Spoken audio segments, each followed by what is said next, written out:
JSW infra के numbers थोड़े सुस्त रहे हैं, कंपनी के मुनाफे और मार्जिन पर दबाव रहा, लेकिन आय में 15% की ग्रोथ रही। हमारे साथ कंपनी के सीएफओ ललित सिंघवी जुड़ गए हैं। Lalit ji, good morning. पहले तो ये बताइए कि क्या इम्पैक्ट रहा आपका डोल्बी प्लांट के जो मेंटेनेंस थे उसका वॉल्यूम्स पर क्या इम्पैक्ट रहा? Q1 में आपने कार्गो की बात करें तो 9% ग्रोथ है। और ऑपरेशनल रेवेन्यू की बात करें तो 15% ग्रोथ है। और इबिट्टा, ऑपरेशनल इबिट्टा की बात करें तो 14% ग्रोथ है। टोटल इबिट्टा की बात करें तो 24% की ग्रोथ है। तो ग्रोथ ओवरऑल अच्छी रही है। हमारा जो थर्ड पार्टी कार्गो है वो 48% से बढ़ा, और टोटल मिक्स जो कार्गो का है वो लास्ट ईयर आप देखें तो 37% थर्ड पार्टी कार्गो था, इस बार बढ़ के 50% हो गया। और ग्रुप कार्गो जो है उसमें थोड़ा सा हमारा ऐसा हुआ कि डोल्बी का स्टील प्लांट तो था वो शेड्यूल्ड शटडाउन में था। उस वजह से वहां पे कुछ हमारा 1.5 मिलियन के आसपास कार्गो कम हुआ। तो उस वजह से थोड़ी सी ग्रोथ जो है हमारी, जो अगर आप कार्गो की बात करें तो थोड़ी कम रही, जो हम लोग रेगुलर वे में जो हम एक्सपेक्ट करते हैं उससे उसमें कम हुई। पर थर्ड पार्टी कार्गो का काफी अच्छा साथ रहा, और ये शटडाउन उनका कंप्लीट हो गया। तो ये जो अभी करंट क्वार्टर है उसके अंदर डोली का प्रोडक्शन नॉर्मल हो गया है। तो कुल मिला के बात करें तो क्वार्टर सेटिस्फैक्टरी था। कि मार्जिन को लेकर क्या एक्सपेक्टेशन है, आगे क्या सुधार आने की उम्मीद है, क्योंकि इस क्वार्टर आपके मार्जिन थोड़े से डिसअपॉइंटिंग रहे? डेफिनेटली डेफिनेटली जो प्लान शटडाउन की वजह से हमारे को थोड़ा सा जो एक्सपेक्टेड लाइंस पे नहीं मिला, वो अभी वो नॉर्मलाइज हो गया है। डोलवी का प्लांट चालू हो गया है, बाकी सब जगह बराबर चल रहा है। और हमने जो दो नए एक्विजिशन किए थे वो करीब करीब जो हमारी फुल कैपेसिटी है उस पे काम हो रहा है। तो कुल मिला के ये क्वार्टर अपना नॉर्मल नॉर्मल रहेगा। सर, ये नवकार कॉप के जो पॉसिबल रीजंस थे और आई थिंक जो औचित्य जिसके कारण इसको खरीदा गया, थोड़ा सा इसको एक्सप्लेन कीजिए। और एग्जैक्टली ये जो इंटीग्रेशन प्रोसेस है ये आने वाले कितने क्वार्टर्स में पूरी हो जाएगी? नवकार एक बहुत ही अच्छा एक्विजिशन हमारे को मिला है। और हम लोग ये जो लास्ट माइल कनेक्टिविटी है, या जो अपन बोलते हैं एंड टू एंड लॉजिस्टिक या कंप्लीट लॉजिस्टिक सर्विस प्रोवाइडर, वो हमारा एक एम्बिशन रहा है। तो उसकी तरफ ये पहला कदम है। और नवकार की एसेट्स बहुत ही अच्छी है, लोकेशन उनकी बहुत अच्छी है। आप देखेंगे कि पनवेल की प्राइम लोकेशन के अंदर 143 एकड़ का लैंड है। वहाँ दो सीएफएस हैं, पीएफटी है, रेलवे लाइन है। और फिर दूसरा मोरबी में है, जो मोरबी का तो अभी उन्होंने जस्ट इसी साल में चालू किया है।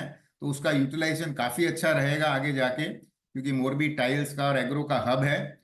और पनवेल में हमारा ग्रुप का भी सपोर्ट रहेगा। वहां पे पास में इतनी बड़ी लैंड है, जो हमारे डोली प्लांट के लिए भी काफी कुछ सुविधा रहेगी।